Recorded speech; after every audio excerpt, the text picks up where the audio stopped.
ఉమ్మడి నిజామాబాద్ జిల్లాలో 3 విడతల్లో ఎన్నికలు జరగనున్నాయి. ఇందులో మొదటి విడతలో భాగంగా బోధన్ నియోజకవర్గంలో ఇవాళ సర్పంచ్, వార్డు మెంబర్ ఎన్నికలు జరుగుతున్నాయి. ఎన్నికలకు సంబంధించి ఎలాంటి సమస్యలు రాకుండా అధికారులు కట్టుదిట్టమైన భద్రతా ఏర్పాట్లు చేశారు. ఓటు హక్కు వినియోగించుకున్న వారితో మా ప్రతినిధి ఫేస్ టు ఫేస్. నిజామాబాద్ జిల్లాలో మొదటి విడత ఎలక్షన్లు అయితే ప్రశాంతంగా సాగుతున్నాయి. ఉదయం నుంచి కూడా ఓటు వేయడానికి ఇప్పుడిప్పుడే అందరు ఓటర్లు ఇక్కడ తరలి వస్తున్నారు.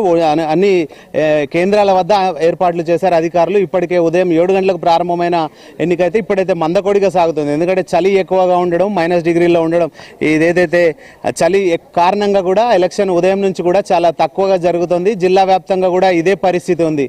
అయితే ప్రస్తుతం అయితే అధికారులు అన్ని రకాల ఏర్పాట్లు చేశారు. ఇక్కడికి వచ్చిన ఓటర్లు వచ్చి ప్రశాంతంగా తమ ఓటు హక్కును వినియోగించుకోవడం కోసం అన్ని వాళ్ళకి అవసరమైన సజెషన్స్, సలహాలు ఇవ్వడం కోసం ఇక్కడ అన్నీ చూడొచ్చు. మనం అనంతగిరి అనే ఒక పోలింగ్ కేంద్రం వద్ద ఉన్నాము.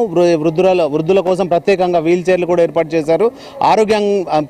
ఆరోగ్యం బాలేని వారి కోసం కూడా అక్కడ వీల్ చైర్ వేశారు. అయితే సాలూర గ్రామంలో ఇప్పుడు ఒక అంబులెన్స్లో వచ్చి తనకు హెల్త్ బాగాలేదు, తను హాస్పిటల్ కండిషన్లో ఉన్నాడు, తను వచ్చి తన ఓటు హక్కును వినియోగించాడు. అయితే ప్రధానంగా ఎక్కువ అయితే ఈ ఎన్నికల్లో, సర్పంచ్ ఎన్నికల్లో ఓటు హక్కు వేయడానికి యువత అయితే ఎక్కువగా ఇంట్రెస్ట్ చూపుతోంది. మనతో పాటు కొందరు వీళ్ళు ఓటు హక్కు వినియోగించుకున్నారు మొదటిసారిగా. ఎట్లా ఉందమ్మా మీరు? ఇది నాది మొదటి ఓటు హక్కు. దీనివల్ల నాకు బాగా సంతోషంగా ఉంది. ఎందుకనంటే ఈ సమాజానికి మనకి మంచి చేసే వారిని మాత్రమే మనం ఎన్నుకోవాలి కదా. అట్లా అని చెప్పి నాకు ఓటు రైట్ వచ్చింది కాబట్టి దీనివల్ల నేను మా సమాజానికి, మా ఊరికి బాగు చేసే వారికి నేను ఓటు చేశాను. ఇక్కడ హాస్పిటాలిటీ అంతా బాగుంది. ఇక్కడ ఉన్న ప్రతి ఒక్కళ్ళు hospitality and expect everything is facilities బాగున్నాయి. అమ్మ నువ్వు చెప్పు, ఓటు వేసినావా? ఎవరికి వేసినావు? నచ్చిన వాళ్ళకి వేసిన. అంటే డబ్బులు ఇచ్చిన వాళ్ళకి వేసినావా? అంటే నీకు అంటే పని చేస్తాడు, నచ్చిన డబ్బులతో సంబంధం లేదు, మనకు నచ్చిన వాళ్ళకి వేసిన. అదే అంటే ఊర్లలో బాగా డబ్బులు అదంతా ఇచ్చారు అంటే అట్లేమన్నా ప్రలోభాలకు గురైనవా, లేకపోతే పని చేసే వ్యక్తికే మనకు నచ్చిన వాళ్ళకి వేసిన అంతే. ఎట్లా ఇక్కడ మంచిగా ఏర్పాట్లు అన్ని బాగానే ఉన్నాయి. అంటే కన్ఫ్యూజ్ అయ్యేటట్టు, అంటే మీకు అంత తెలిసేటట్టు పెట్టారు, అంత తెలిసేటట్టు అన్ని బాగున్నాయి. రైట్. ఇది గ్రామాల్లో మాత్రం మంచి ఏర్పాట్లు చేశారు. జిల్లా కలెక్టర్ అధ్యక్షతన తాను ఇక్కడ ఎవరికి కూడా ఇబ్బందులు కలవకుండా ఇక్కడ అంటే నిరక్షరాలు వాళ్ళందరికీ కూడా క్లియర్గా వచ్చిన వారు తమ ఓటు హక్కును ప్రశాంత వాతావరణంలో వాళ్ళు నచ్చిన వాళ్లకు ఓటు హక్కు వినియోగించుకునే విధంగా అయితే ఇక్కడ ఏర్పాట్లు జరిగాయి. ప్రతి ఒక్క ఇక్కడ మంచినీటి వసతి కల్పించారు.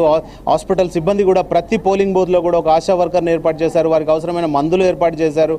ఈ విధంగా ఆరోగ్యం సహకరించి వాని కోసం అక్కడ ఒక వీల్ చైర్ని ఏర్పాటు చేశారు. కొన్ని ప్రాంతాల్లో అయితే అంబులెన్స్లలో వచ్చి తమ ఓటు హక్కును వినియోగించుకున్న పరిస్థితి. ఏదేమైనప్పటికీ మొదటి విడత మాత్రం ఎలక్షన్లు ప్రశాంతంగా కొనసాగుతున్నాయి. ఉదయం 7 గంటలకు ప్రారంభమైన ఎలక్షన్లు సాయంత్రం 3 గంటల వరకు రిజల్ట్ వచ్చే అవకాశం ఉంది.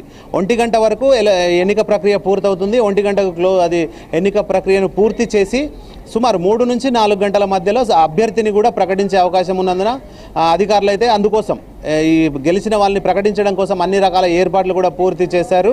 ఎందుకంటే ఒక్కొక్క పోలింగ్ బూత్లో సుమారుగా 500 నుంచి 1000 లోపడే ఓటర్ల సంఖ్య ఉండే అవకాశం ఉన్న కొన్ని ప్రాంతాల్లో అయితే ఇప్పటికే 50% పోలింగ్ కూడా పూర్తయింది. కాబట్టి అన్ని రకాల ఏర్పాట్లు చేసి ఎవరికి కూడా ఇబ్బందులు కలగకుండా ప్రశాంత వాతావరణంలో ఎలాంటి గొడవలు జరగకుండా ఎన్నికలు పూర్తి చేయాలని చెప్పి జిల్లా కలెక్టర్ సూచించారు. అయితే సమస్యాత్మక ప్రాంతాలు ఏవైతే ఉన్నాయో వాటన్నిటి కూడా ప్రత్యేక బందోబస్తు అయితే ఏర్పాటు చేశారు. కొన్ని ప్రాంతాలు 144 సెక్షన్ విధించారు. ఇప్పటికే సమస్యాత్మక ప్రాంతాలని గుర్తించడం జరిగింది. పలువురిని కేసులున్న వారిని బైండ్ ఓవర్ కూడా చేయడం జరిగింది. అలాగే గన్ లైసెన్స్ సంబంధించి బోధన్ నియోజకవర్గం సంబంధించి 8 మంది గన్ లైసెన్సులు కూడా హ్యాండ్ ఓవర్ వాళ్ళని తీసుకోవడం జరిగిందని చెప్పి పోలీసులు అయితే తెలియజేశారు. ఏదేమైనప్పటికీ నిజామాబాద్ జిల్లాలో మొదటి విడత ఎన్నికలు ప్రశాంతంగా కొనసాగుతున్నాయి.